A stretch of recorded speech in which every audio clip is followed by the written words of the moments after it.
good enough. Okay. Oh, I'm Randall Watts. I'm the collector on the corner. I thought I'd do a video today on GMC engines, 6-cylinders, inline sixes. I see these people all the time. They'll get a GMC truck and they'll say it's 235 in there, but they ain't. They never had no 235s or 216s or 261s in the GMC trucks. The GMC trucks, up till 59, they had their own 6-cylinder. And then in 60, they come out with a V6, and they run that V6 a long time. In 1963, they started putting some Chevrolet 6s, 230s, 250s, 292s in GMC pickups. Now right here, this old truck here, if we can get a look at her there, that's got a GMC engine in it. And that engine is about 3 inches longer than a Chevrolet 235. If you look up there, the radiator, see how they had to put that radiator further forward under that front support to get to clear that fan. Well, I hope they can And see them it. GMCs right there, look there, they all came with an oil filter. Uh-huh. And that GMC's got a breather right here rather than in the valve cover. There ain't no breather in the valve cover. Oh. It's got a breather right here at the oil fill. Uh-huh. It's got this oil fill cap right there. Okay, them GMC engines, Uh-huh. where it'd been a Chevrolet, it'd be a 216, that GMC would be a 228. Uh-huh. If that Chevrolet was a 235, that GMC equivalent was a 248. If that Chevrolet was a 261, the GMC equivalent would be a 270 cubic inch. That GMC engine has got more main bearings. It does not have Babbitt rods. It's got an oil pump and full pressure lubrication to the crankshaft. Need to start over. So it's pretty cool. Anyway. It's pretty cool. Oh. Generally, most usually they had a bigger diameter flywheel and clutch disc in a Chevrolet. But if you got a GMC engine in your truck and you want to know what it is, all you got to do is look on this pad right here next to the distributor.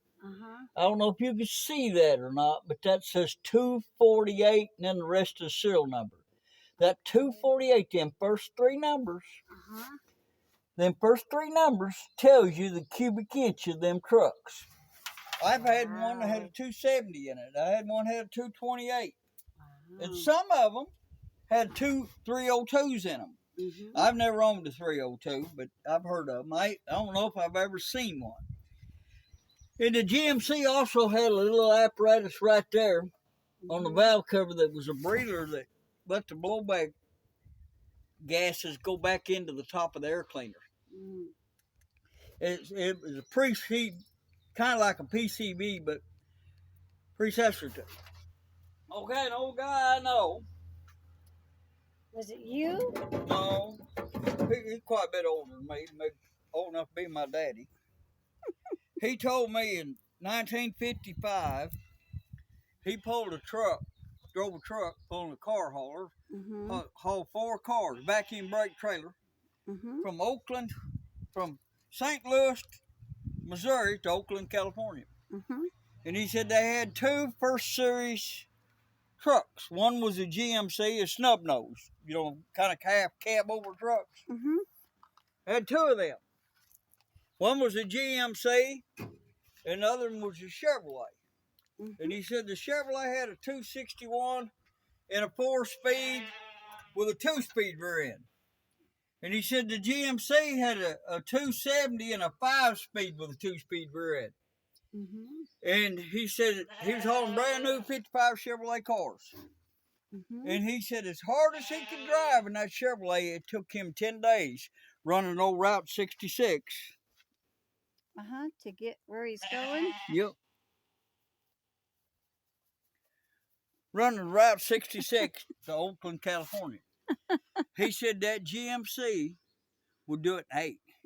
He said the difference in having to shift down and pull the hills and get up to speed from a dead stop because all the little towns you had to go to and stop and go on. Mm-hmm. But he said, and the GMC had used just a little bit less fuel than the Chevrolet making that trip. Okay, we got a little second part of this video.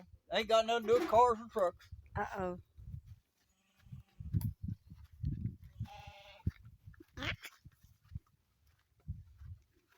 Nothing to do with cars and trucks. I didn't see that ring. I was hoping across the head. It would have just drained your brain. Okay.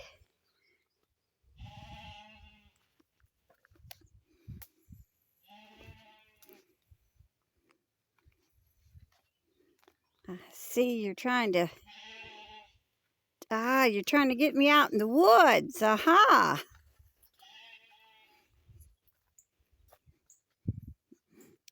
You're taking them to our little cemetery. Yeah, we're in the cemetery. Mm-hmm.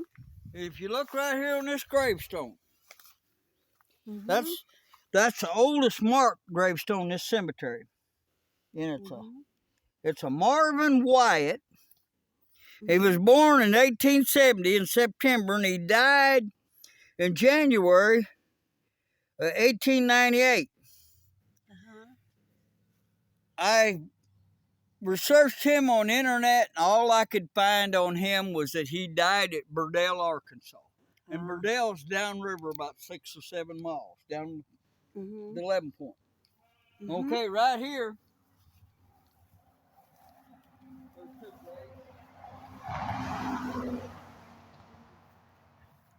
I Another reset little one. the gravestone this morning on this lady.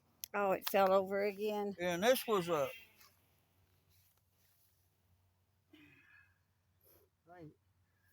Nancy Burrow.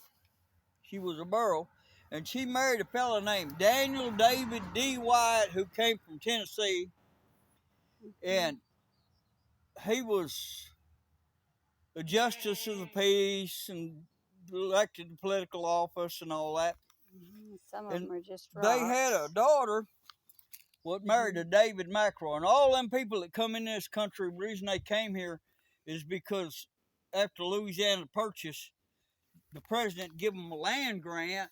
Yeah, like my grandpa. For their service in the War 1812. Debbie's dad even got a land grant. My Debbie's fifth great grandfather, Isaac Booth, he got a land grant. Mm-hmm. Came from Connecticut down here to Arkansas. Mm-hmm. But anyway, they had a daughter married to David McElroy. And that David McElroy was the first postmaster here, and he named the post office Lima. Mm-hmm. And this is his grandmother. This fellow lives right down the road here. I don't know how far back, but that's one of his grandmothers. Mm-hmm. And she died. Mm-hmm. And that Daniel D. there, David White, he married this lady. I know. And her name is Flannery. Last name was, I can't think.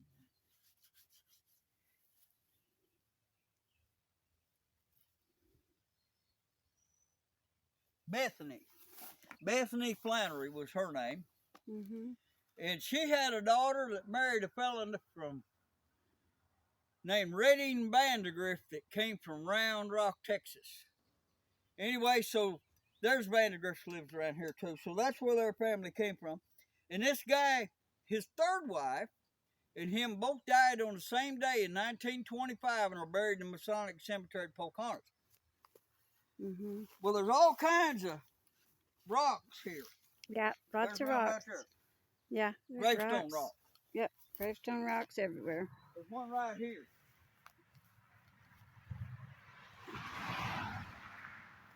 One right here. Yeah, one way up there. And a fella told me that when the town, everybody died and they burnt the town, they marked them graves with the deal. With what deal? What? With what deal? With them rocks. Right, with rocks, not but nobody knows who's buried there.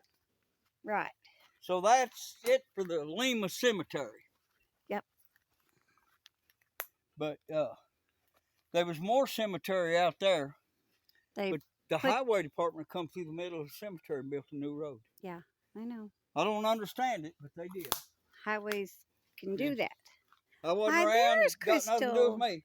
Hi, Crystal. You're looking That's good, our girl. blind sheep. Yeah, For some reason, she was born blind, but I think she can see just a little bit. She's looking good. You're looking good, girl.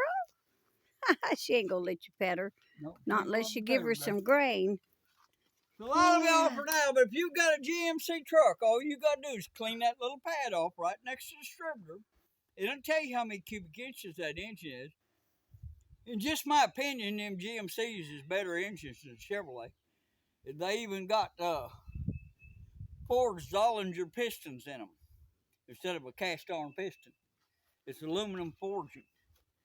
So we'll just call it good for this and goodbye and good luck to y'all. Yeah, thank y'all, and please like and subscribe. Bye.